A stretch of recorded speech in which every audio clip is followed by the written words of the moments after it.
আসসালামু আলাইকুম গাইস, সবাই কেমন আছেন? আলহামদুলিল্লাহ, আমরাও ভালো আছি।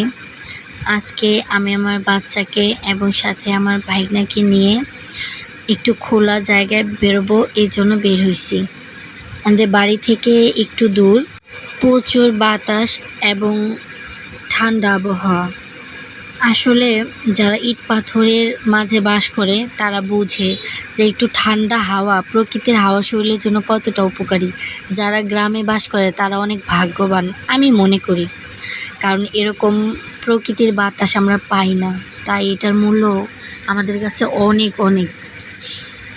তাজা সবজি খাওয়া আমরা খাই, তবে সেটা অনেক দিনের হয়ে যায়, কারণ গ্রাম থেকে আসে।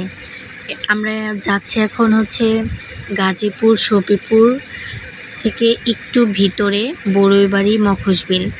ওইখানে বর্ষাকালে পানি থাকে, অন্য দিনে পানি থাকে না। ওইখানে ধান চাষ হয় এত গহীন যে আপনার মতো আমার মতো আর কি 5-6 ফিটের মানুষ 3 জন ডুবে গেলেও ওই পানি ঠাঁই পাবে না। অনেক সুন্দর একটা প্রকৃতি। সেলুতে উঠবো, 1 ঘন্টা ঘুরবো, এই উদ্দেশ্যে বের হয়েছি। আমি আসলে এত সুন্দর প্রকৃতি পেয়ে সত্যি এত উদাস হয়ে গেছে, ঘুরতে ঘুরতে সন্ধ্যা হয়ে গেছে। পরে আর সেলুতে ওঠা হয় না। আরেকটা জায়গায় যাই, এই পানির থেকে আর একটু সামনে, এই যে এই জায়গাটায় যেখানে একটু বসার জায়গা আছে পানির মধ্যে, সাথে নৌকা আছে। এই নৌকাটা দিয়ে আর কি মাছ ধরে।